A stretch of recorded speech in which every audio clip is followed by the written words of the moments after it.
Asmadacharya Paryantam Bande Guru Paramparam.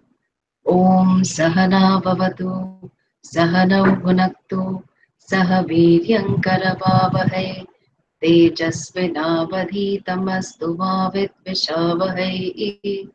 Om Shanti Shanti Shanti.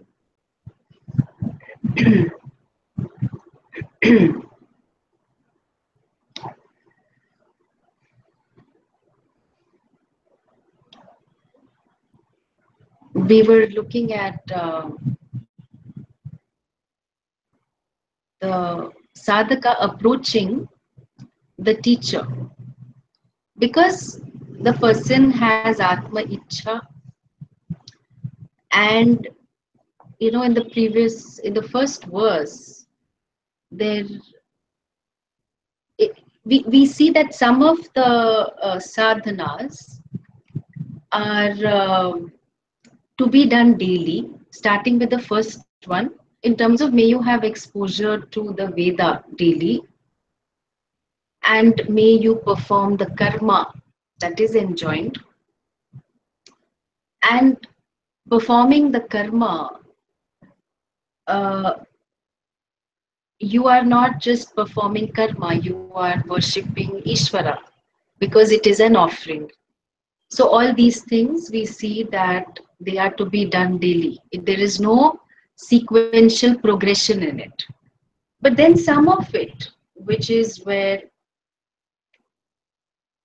the reference to may you see the limitations of your experiential pleasures, and further may you have satsanga, and if you see the limitation of karma, then you know that karma will not give you moksha, and therefore may you approach one who knows the truth. So in other words, a guru.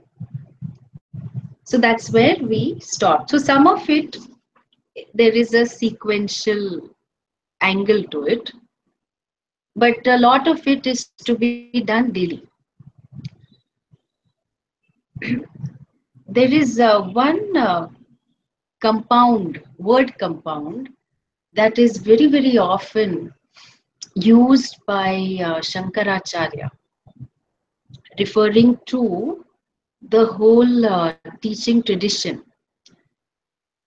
And the word is Shastra Acharya Upadeshat. Okay, Shastra Acharya Upadeshat.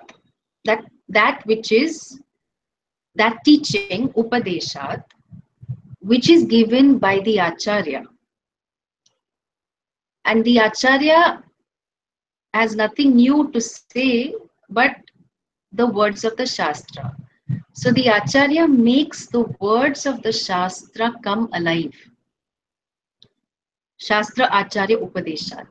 And this compound is a very important compound because what it reveals is that there's no mention of just the Shastra independently. It could be like Shankaracharya could easily have said that you expose yourself to the Shastra.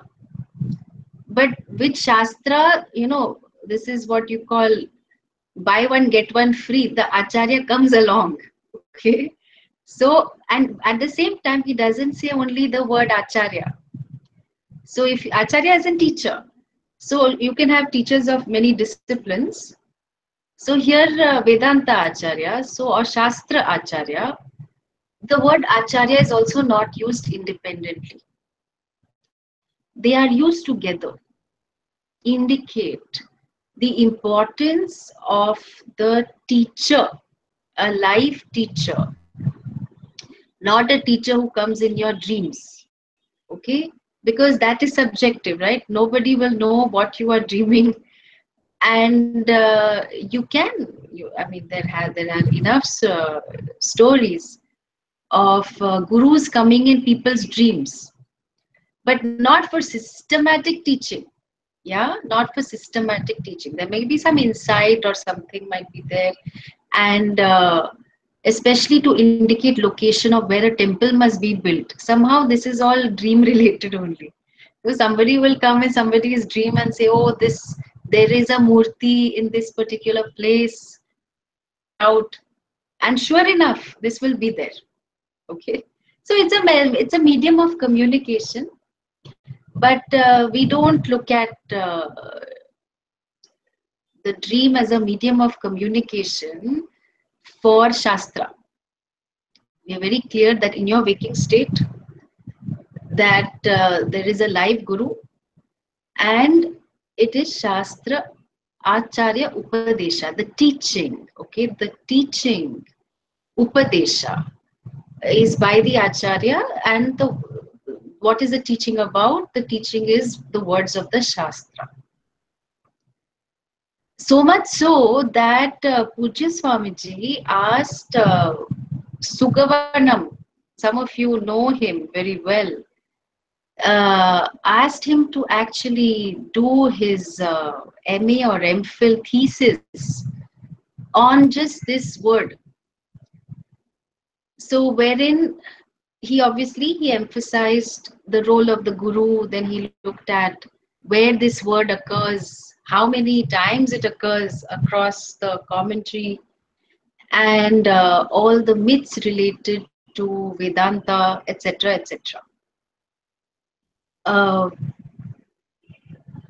This is important because in the last let's say 40-50 years since textbooks became available, okay, and now increasingly content being available online,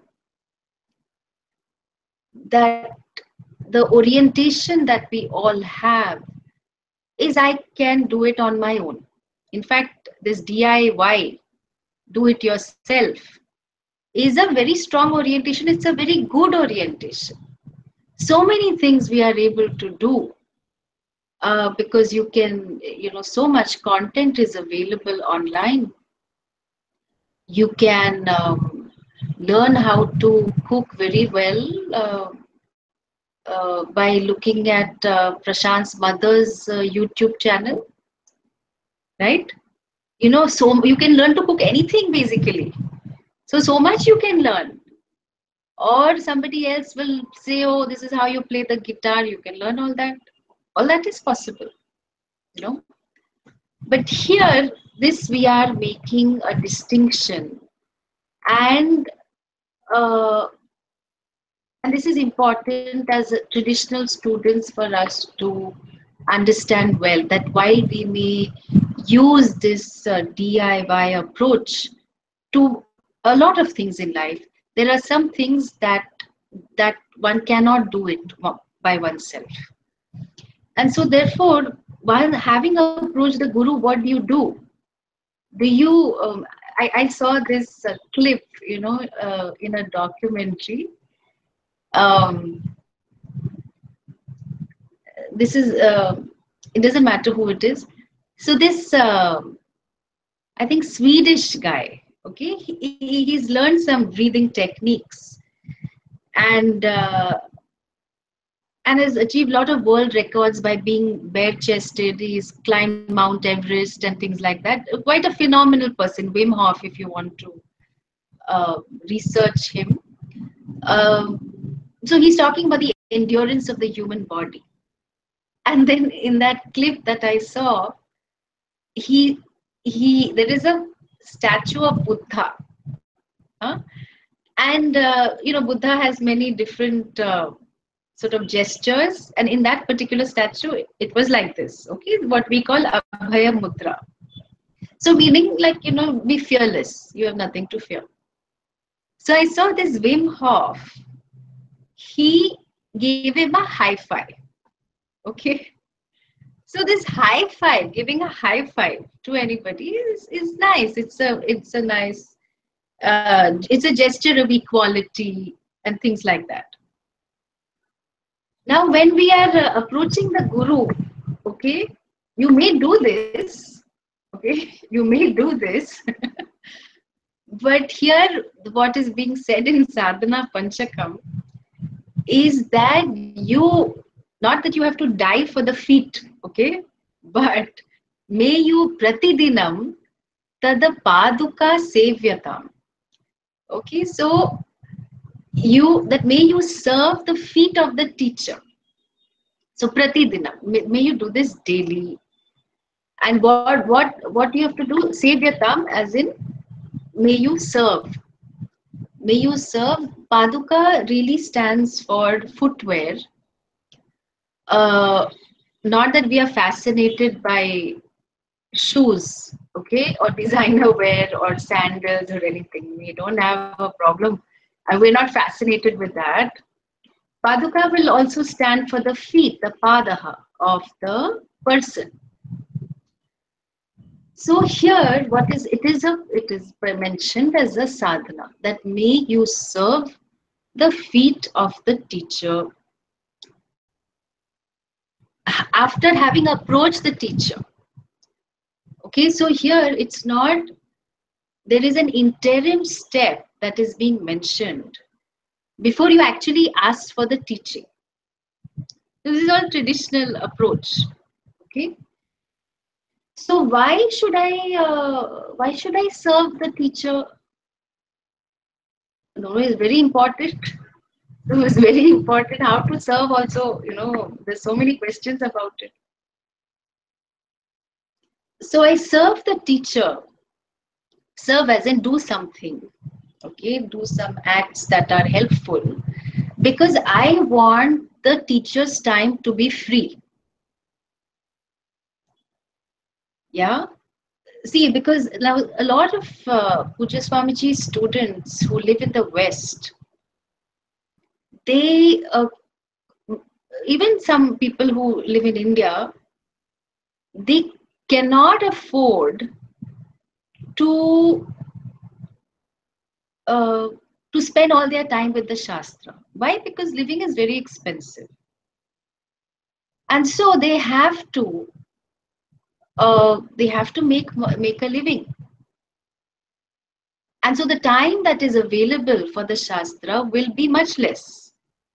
Okay? And that's fine. It's a choice. No problem with that. What I'm highlighting is that so that the Acharya, so that the Guru is not spending a lot of time, inordinate amounts of time, trying to make a living. Therefore, that time has to be freed up. So how to free up the Guru's time? So that if there are people who are of service, who are able to do something for that person, then it means that the Acharya doesn't have to go to earn a living, so to speak. And all the time can be committed to teaching the Shastra. Because that is the life commitment that has been made. But circumstances may or may not allow it. So the reason for service is to make life comfortable for the Acharya. Comfortable, we don't mean in terms of luxury, just in terms of making time available for this to happen. So now it's not, I mean, at one level you can say, how do you try to please a person? You will generally feed. If you're in India, you will get fed like every 2-3 hours. So I in fact, Joao knows her. Jennifer came to India. So is one of my Brazilian friends, students, and so I met her for a day before she went to the ashram for 3 months. And so I kept asking her, every 2-3 hours, so, do you want something? Are you feeling hungry? She's like, my God, you Indians, you all eat and drink so much. So, but it's true, you know, because you know that eating is one way people will feel comfortable. Otherwise, people can get very irritable, if they're very hungry. So anyway, that's one way. But there's so much within India, and I'm sure across the world, that people feel so much more relaxed. And in fact, people have dinner meetings and breakfast meetings, and so much thought is given to where the person will eat, etc., etc., so that a good deal can be struck. So now we are not saying you have to go and cook for the guru, okay? I'm just saying that if the time is made available, and whatever the guru has a commitment to, some contribution is made.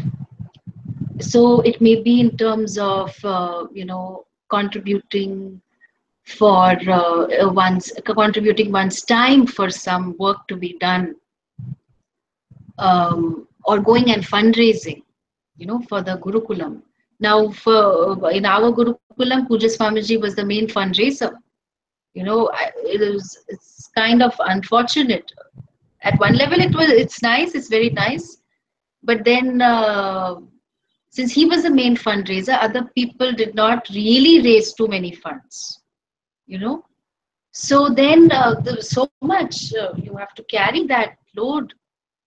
Um, and so active fundraising programs to run the ashram, to run the Gurukulam, uh, they need to be done, because managing a temple is a part of the agenda, and then food is offered free, so many people come, etc., etc. And if the setup has educational projects, so you're educating some tribal children, or you have medical care or some such, so a lot of things, lot of activities require time, require skills, require a lot of effort.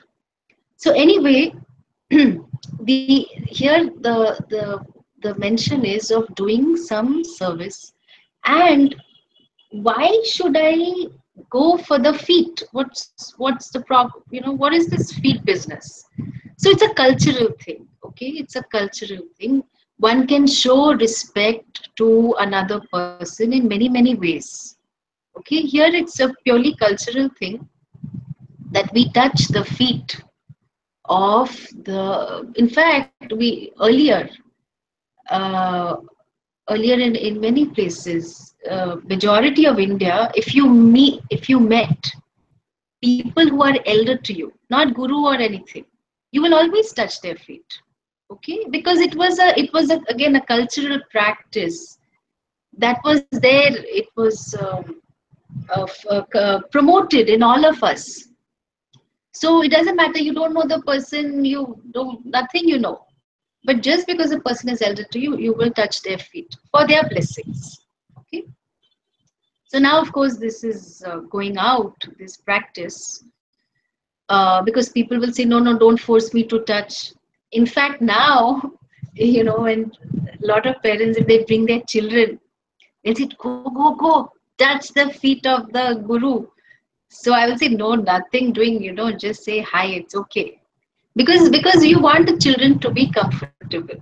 It's okay. Or you'll say, oh, no, it's okay, you give me a high five. Don't, it's okay. You don't want to force children to do that. It's something that will grow on them. Now the feet, there's nothing extraordinary, magical about the feet, okay? What the main significance is that it is an attitude of surrender, because you have to bend, okay? You have to bend your back to be able to touch the feet. And this bending is a very, very important thing to do, because it is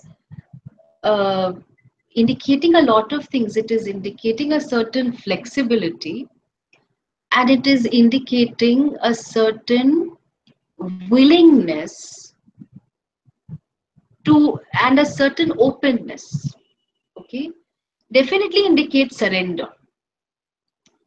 Now, there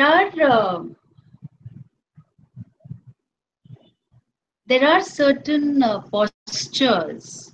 When we do, we feel a particular way, okay, and you try this, okay, like just just this namaste. You try for 2 or 3 minutes, okay. You try this today. You fold your hands in a namaste and you just walk around. You just walk around. I mean, ideally, I would have got people to do this in the camp. That your hands are forever, not forever, for those 3 minutes, they are folded in namaste, and everybody you meet, you greet in that way. Okay? You will find a certain humility coming up in you. You're not really trying to be humble. You're not trying to be respectful. It's just a simple gesture. There's nothing big about it, okay? Just a simple gesture, and you just do this to everyone.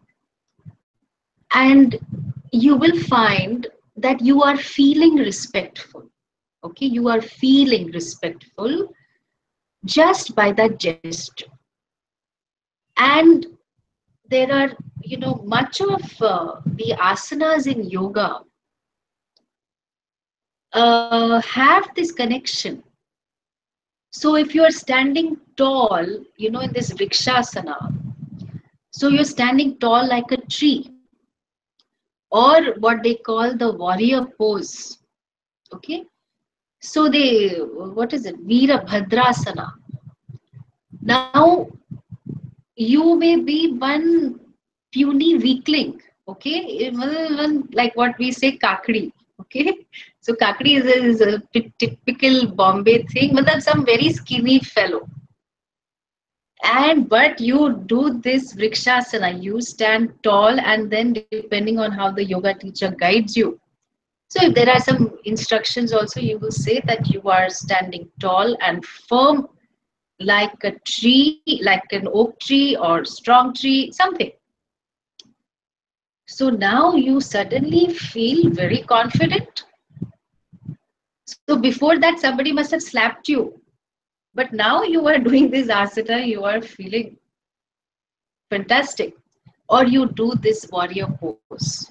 Okay, again, you feel totally in charge. Maybe your feet are hurting and all that, it's okay. But the posture is such that it evokes certain emotions in you know. And a lot of our postures, gestures are like that. It's unfortunate that we are not fully aware of how, the whole connection, because we've become too cerebral. So this bending and touching the feet also evokes a lot of feelings. Okay, bending and touching, or doing the namaskara, even for that matter in a temple, it evokes that. And this surrender, okay, the surrender, because it invokes a certain openness to what the other person has to offer you. And if you're saying that, okay, I have to serve the feet of the teacher, this doesn't really mean that you have to give a foot massage. Okay, you may do if the teacher wants, may do, okay, but that doesn't mean, like I told you all, okay. So Puja Swamiji, imagine 80 people, and suppose all visiting people have to give him a foot massage, so what will happen to him? Okay, so that's not what it means. It means that whatever is required for the setup to run, may that be done. And this is again what we refer to as sushrusha. Sushrusha means, really, it means desire to listen. Okay, but there are enough stories, especially there are tougher stories in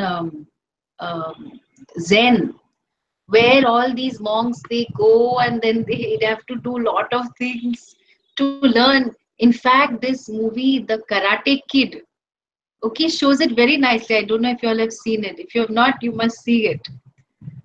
So this person has gone to wants to learn something, and he's saying, no, you must what is that, you must clean window shield, not window shield, what is that, windshield. So you just have to keep doing this.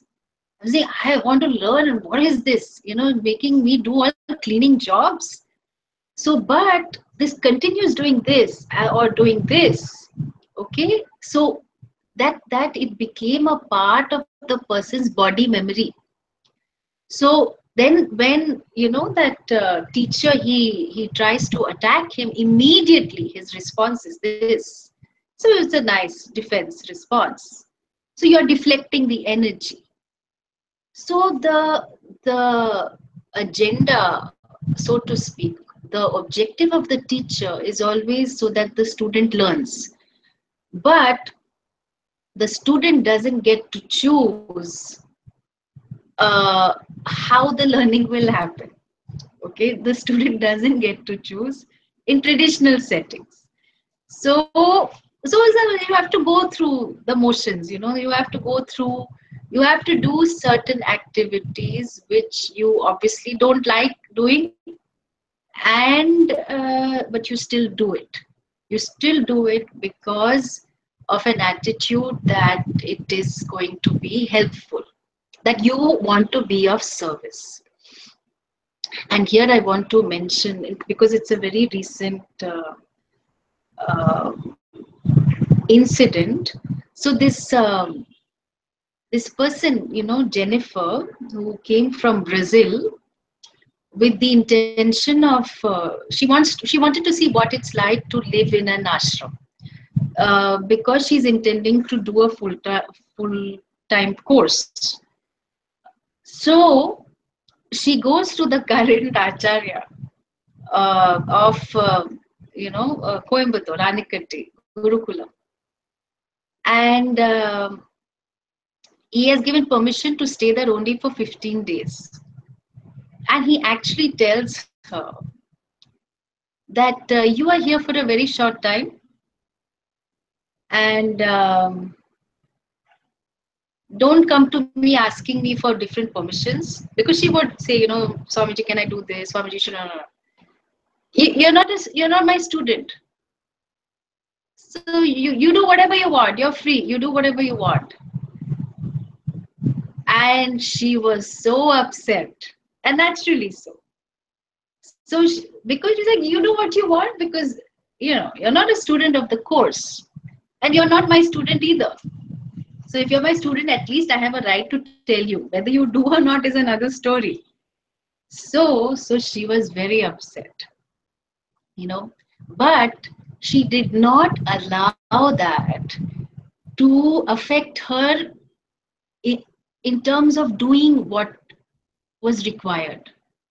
So there were a lot of people, a lot of little seva was required in the temple. So she would be there every morning, 5 o'clock or even earlier. So cutting the fruits for the prasada, etc., etc., and just being available and telling the swaminis, the who help manage the temple activities, that whatever you need, I'm here. Okay. Now she could have taken the view that I'm here for 15 days only. I can listen to the classes, then I can do this, I can do that, I can think, I can read, etc., etc. This is my time on my own. She could have taken that view, okay, and said, how does it make a difference whether I help anything, I don't help, or who cares? Nobody cares. And now, this Swami also has said that you do what you want. So I have got full license. I can do what I want. But she didn't do that, you know. So she made herself available uh, for anything that was required to be done. And so much so that she continued to stay there and outside for almost 3 months. And then finally, when she was leaving, the Acharya did say that, you must have gone through a very difficult time. But I see that you are very sincere and dedicated. And I see that you are willing to learn. That it may be true that you have come at the end of this current course, may not have learned everything, but it's okay because you have the right attitude, you know. And this is very, very important. And I mean, I was very impressed with this attitude, particularly because I had warned her that it's going to be very lonely in the ashram now. Okay. Why? Because it's towards the end of the course, and most people are very busy with their own reading and learning and everything. And I had told her, nobody is standing there to welcome you. Okay, you are there, you are going for yourself and for the teaching, etc. But when it really hits you that nobody really cares, okay, not because they don't care, but they are just too busy with their whatever is happening with them, the full-time students. And then she asked 2 3 people, can you help me with some Sanskrit and things like that. And they said, sorry, we don't have the time. So I'm like, oh my God. So I was getting more and more shocked.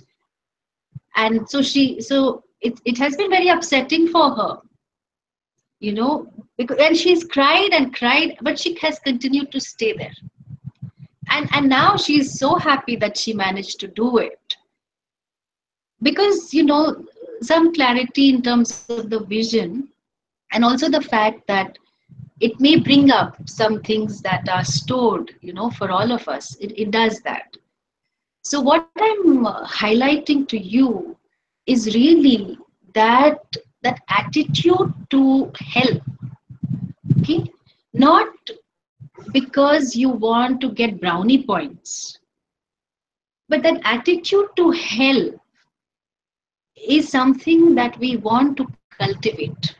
We really want to cultivate, because it is, like I have said earlier, and I had given you all that assignment, that you give away something that is important to you.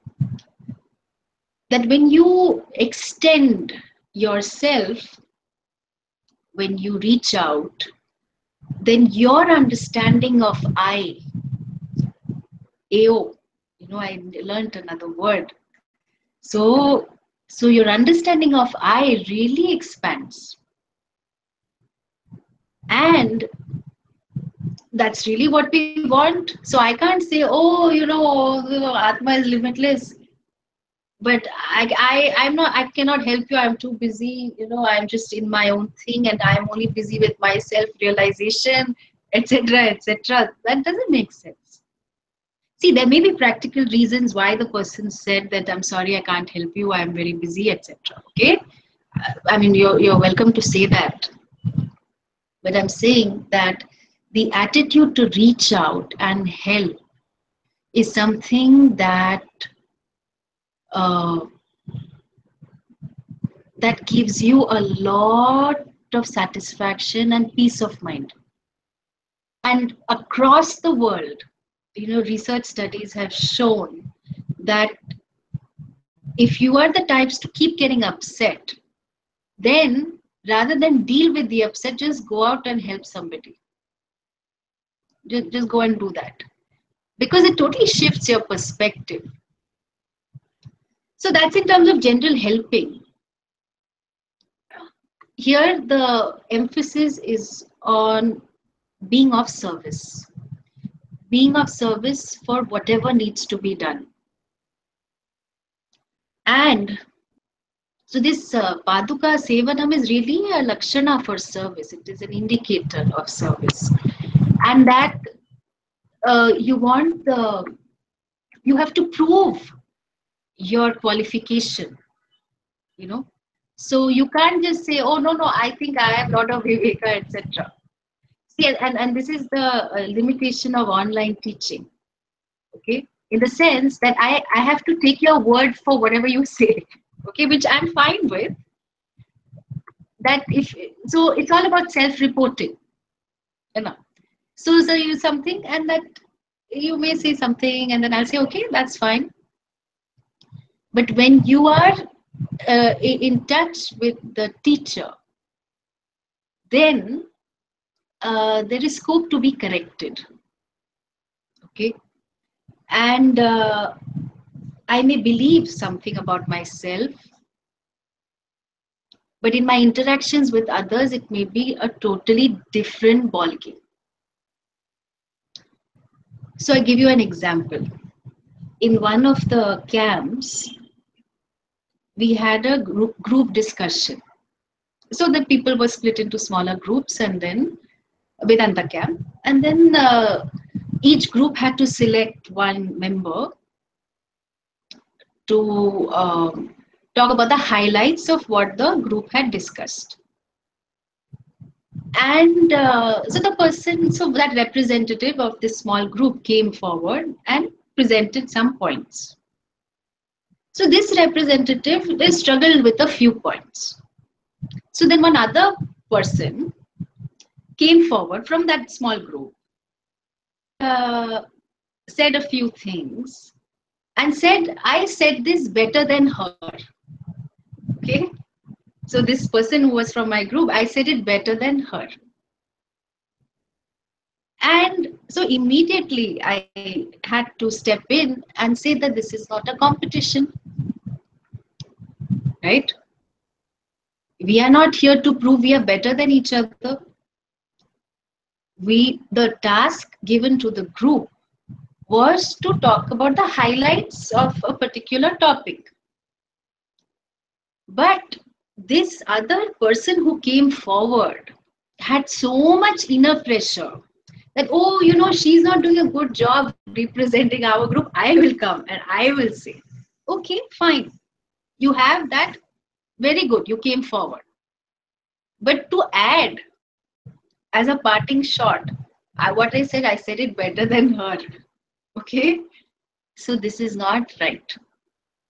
So when I pointed this out to her, so she started crying. She's saying, yeah, that's true. Actually, I should not have done, and I have learned so much. But what to do? I always feel competitive towards other people.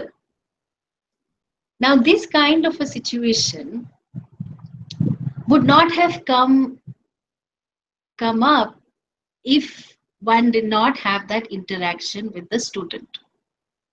Okay?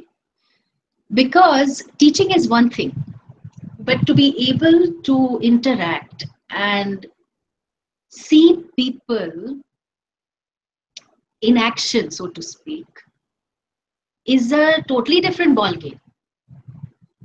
Because even I found, even now in small group discussions or just some general interaction, there will be one person, and this again has happened, who is always in correction mode. So these two friends, they're going along, say, don't do this, you don't do this, you should do this, you should not do this, you should do that, etc. So, hello, has that other person asked you for advice? No.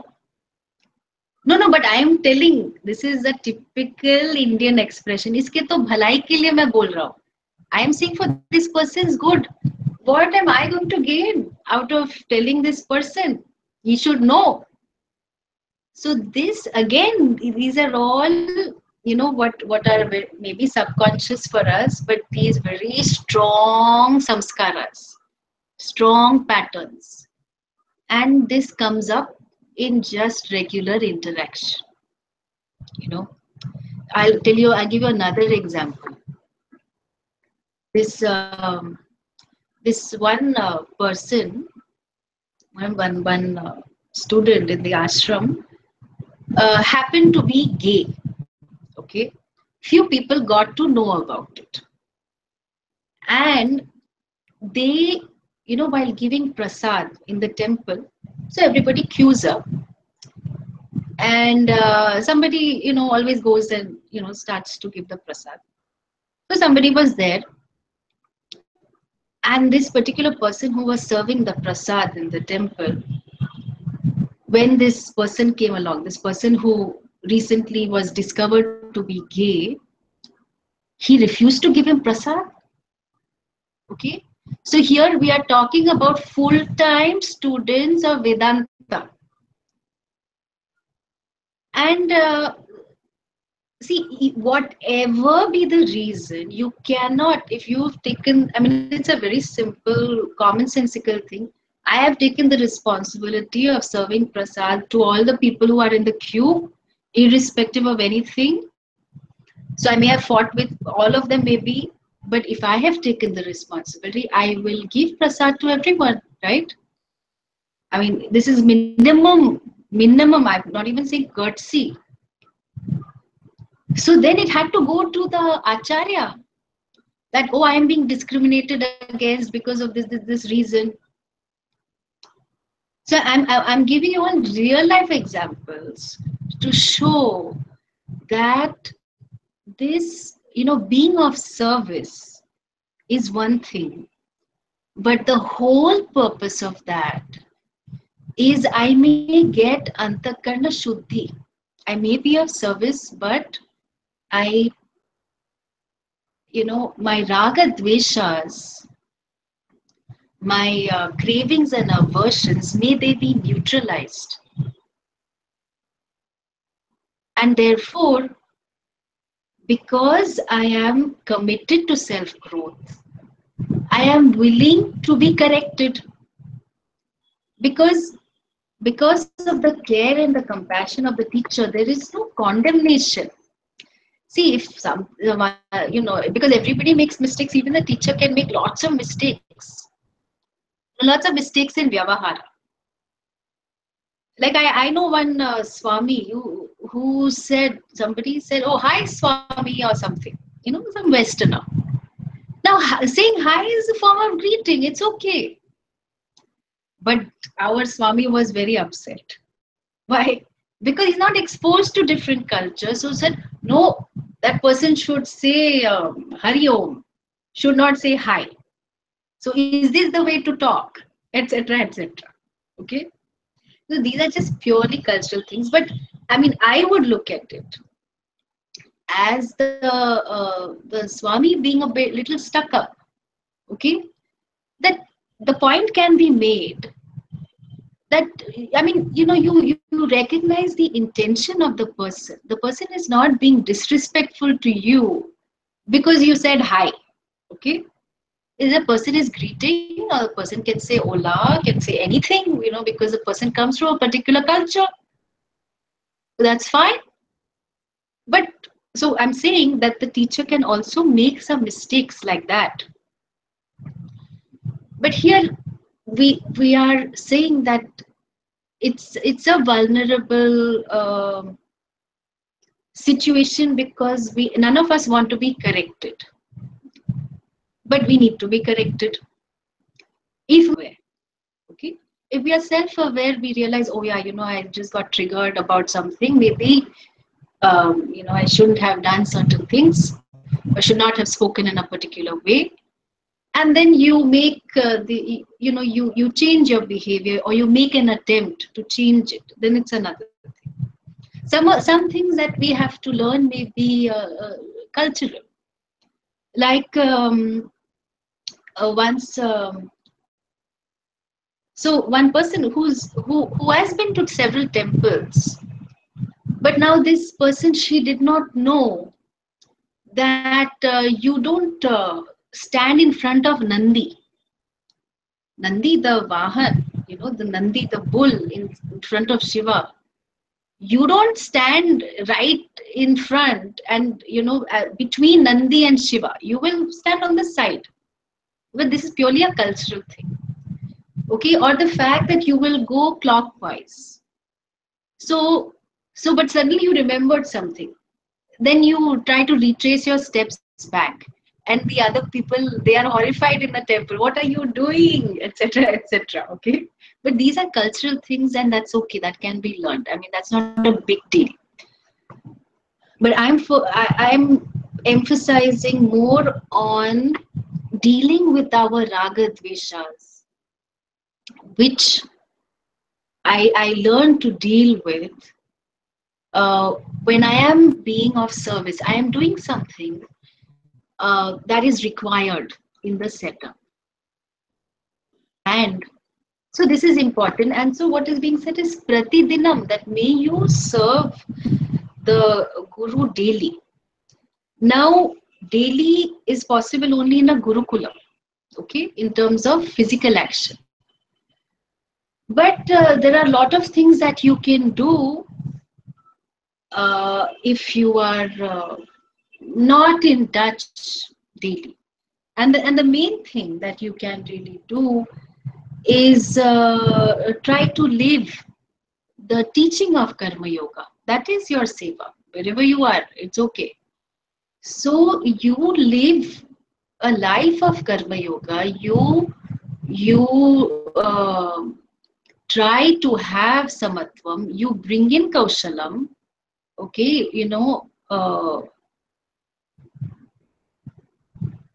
improve your skill sets in what you do, how you do, etc., etc. Whatever you're doing, all of that, you uphold dharma in different ways.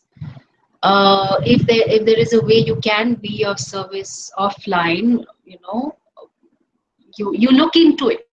You see what you can do. So that's about this particular thing. It's a very important thing traditionally. And a lot of people, even who have served Pujya Swamiji, have spoken about how much it has helped them. How much it has helped them in terms of doing what needed to be done. So pitching in terms of aim for seva, doing this, fundraising something, or for some people even managing the garden outside his kutia. So depending on your skill set, um, your aptitude. This Swamini Brahmananda. Some of you may have heard of her. A long time ago, she used to do Bharatnatyam recitals. Yeah, and she was not earning, from what I know. So what she would do is she would do performances, and then whatever she would get, she would offer to Pujya Swamiji. And she would do this because she didn't have anything else to offer. So on the one hand, she's promoting Indian dance, and she's doing these performances, and then so some contribution. It was not much, but the willingness to be of service is a very important one. So okay, fine. Now all this service, and I have also mentioned to you all about Ramakrishna Mission, that before you ask for the teaching, you have to be of service. Okay, traditionally. Then what to do? So now you have been of service, may have been for few days, few weeks, few months, maybe a few years also. Then you ask, may you ask Arthyatam for Brahma Eka Aksharam or Brahmaika Aksharam Arthyatam. So may you ask for the knowledge of Brahman, that which is Ekaha, which is non-dual, which is one without a second, Aksharam, not subject to any decline. So may you ask for that. And again, people go to the teacher, guru, and ask lots of things, right? So I have one person who says, so you have any tips? What do you think? How will the stock market be? Okay, because the stock market is doing very well currently, because now so much money is there lying in the banks, and then people are not investing too much in real estate or gold. So therefore, lot more money is available to invest in equities. Think, you see, you are intuitive. What do you think will happen with the stock market? So which stocks you think are going to do well. So I have somebody who asks me like this, okay? So I will say whatever I want to at that point in time. So like this, you can ask a lot of things of parenting tips. You can ask anything, whatever is of interest to you, you can ask. But what is the main thing, the reason why you approach the Guru in the first place? It is really for this knowledge. So along with chit-chatting about a lot of other things, may you not forget that main thing that must be asked for. So you can say, oh, I also was into social work, and we can have lots of discussions on that. I'm happy to have a discussion on anything and everything. Or what to do, how to, what does the Gita have to say about Sattvika food? What shall we do about organic food, etc., etc. All this discussion can be had, you can ask. But like I have said, you don't go to the prime minister or whoever is the most the highest position in the country, and you don't go and ask for a pumpkin, right? Pumpkin you can handle on your own. You can buy a pumpkin on your own. Your good old vegetable seller will give it to you. You ask for something that you will not get from anybody else around you. So therefore, may this non-dual Brahman, may that be asked for. Arthyatam. So artha is what is a goal for everyone. Arthyatam, prarthyatam, that may you pray for it, may you ask for it. Because before that, all this sadhana, chatushtaya, etc., that was also mentioned, that may that be cultivated. So with adequate preparation, you go and after being of service, some sort of service, to ask for this. And just like we saw in Mundaka Upanishad, right?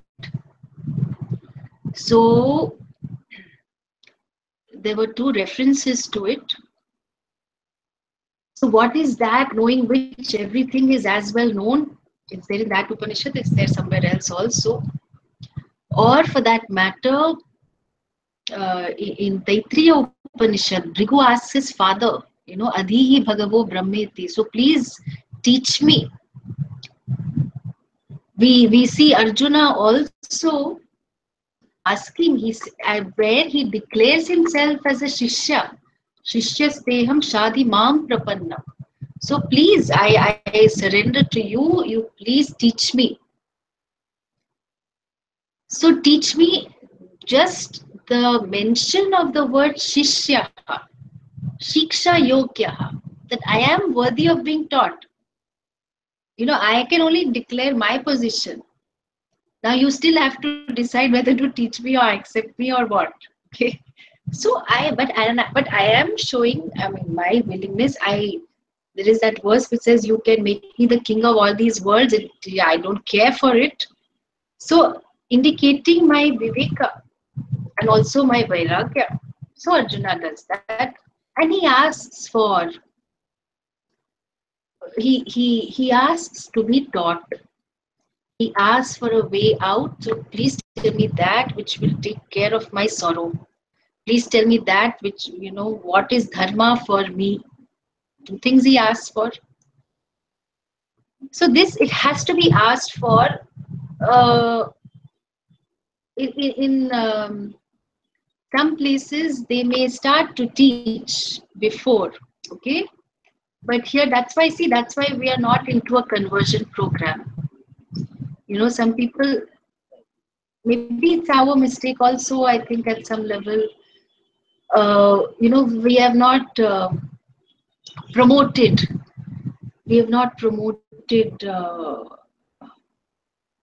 an awareness of Vedanta. Okay, I'm saying awareness. I'm not talking about promoting Vedanta as a whole, but even awareness. A lot of people don't even know that something like this is there. And there can be many reasons for it, but one reason, at least for the traditionalists, is that people have to ask for it, you know, and only then it is to be given. So in my great thing of generosity, I will share with the world, is that the other, we don't have that. So we can share a lot of other things, you know, all teachings on dharma can surely be shared, okay, even if the person has not asked for it, okay.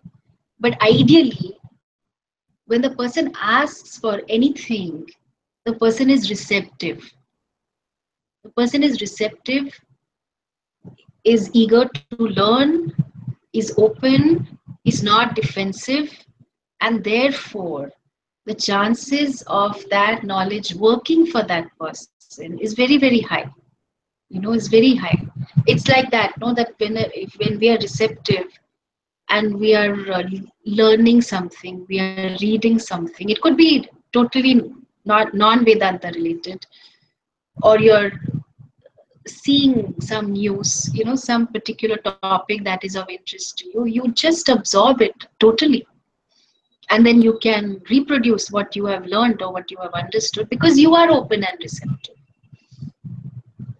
So this Brahma Eka Aksharam, may you ask for it. So may you not shy away from it also. Saying, no, no, let that, you know, because in some settings, it's like that. Let the teacher decide. Let the teacher decide when I'm ready, then, but I will keep doing seva. But here, it's okay. You must ask for it because it is indicating a choice on your part.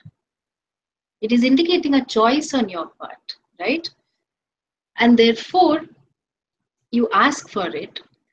And then what else do you do? So, Shruti Shiraha Vakyam Samakarnyata. So, this Shruti, the Shiraha is head.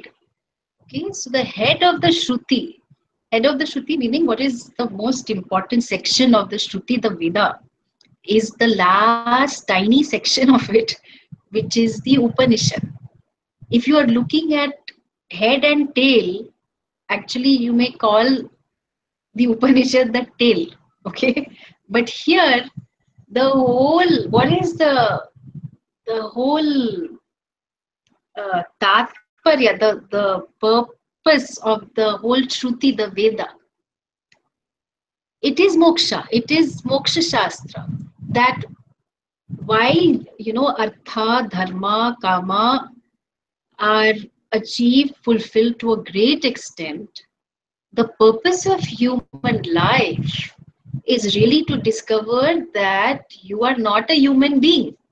Okay? So therefore, you prepare yourself so that you are able to hear the head. Head, I mean Shruti Shiraha. And in what form is that Shruti Shiraha? It is in the form of Vakyam, sentences. So sentences, Akarnyatam. Akarnyatam, you know, Karna is ears. So you listen to it till when? Till it is understood. No, no, I listened once, enough. No, no, no. Akarnyatam meaning until you are clear. You listen to the sentences. You listen to the Vakya. So Vakya in the Shruti means it is in the form of mantras. It is in the form of teachings. So like that, you know, there was an advertisement which used to say the hair is the crowning glory. Okay, hair is the crowning glory. So here this is Shruti Shiraha. So the Upanishads, the teaching of Vedanta, may that be listened to. And what is the content of these vakyas, of these sentences? So the knowledge that you are Brahman. So earlier I was called a good for nothing. Now I am called Brahman. So wow, so what's the big difference? You know, I just got another name. No, it has to be understood. So until I decide to listen, I need to have Shraddha, right? Until I decide to listen. But the knowledge of who you are is not subject to your Shraddha. Okay, your Shraddha, your devotion, your trust, pending understanding. So you don't say, oh, my guru said I am limitless. Maybe I have a lot of Shraddha in my guru. So if my guru says it must be true, maybe I am limitless. No, your Shraddha is only up till when you listen. Okay? But the process of listening is not Shraddha. It is pure knowledge. Okay, this is a very important point. Because when you say Shraddha is required for something that is not available to you.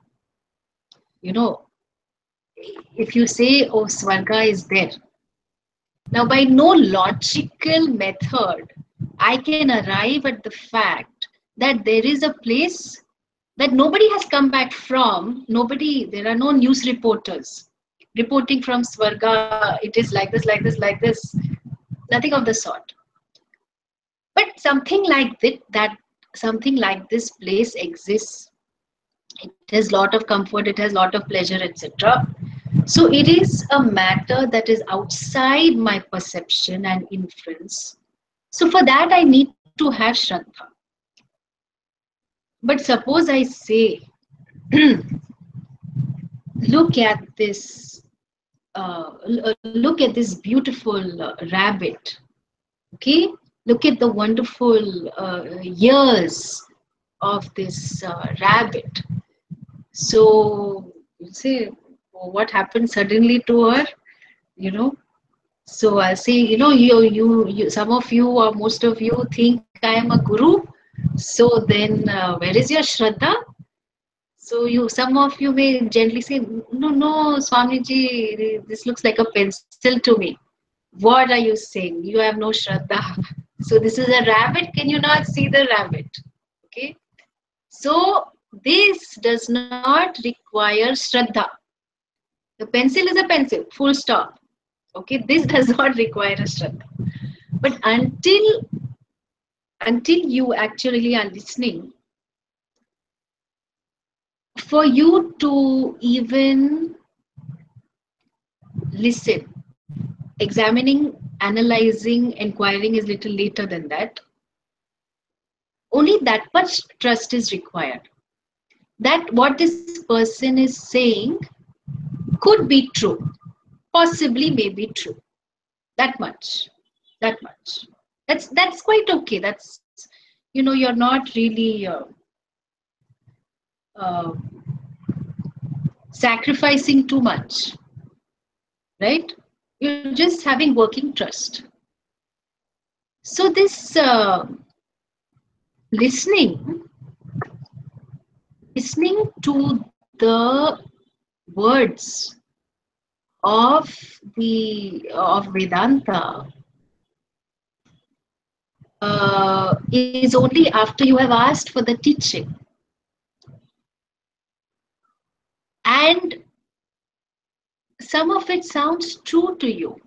That's why you have that trust. So how Pujya Swamiji defines it, this is trust pending understanding, Shraddha. It's not blind surrender. Okay, you will hear and you will see a lot of this. Because also, we also have to be a bit careful that we are not exploited.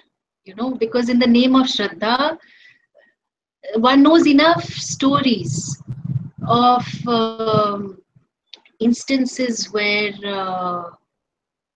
people have been compromised a little bit or have been asked to do things that they were not comfortable with. People have given away lots of money, etc., etc. So one has to be careful about it, and therefore here that may you listen attentively to the sentences of the Shruti. So what does the Shruti really talk about? We will see that next time. Okay. Om Purnamadah Purnamidam Purnat Purnamudachyate Purnasya Purnamadaya Purnameva Vashishyate. Om Shanti Shanti Shanti. Harihi Om Shri Gurubhyo Namaha. Harihi Om.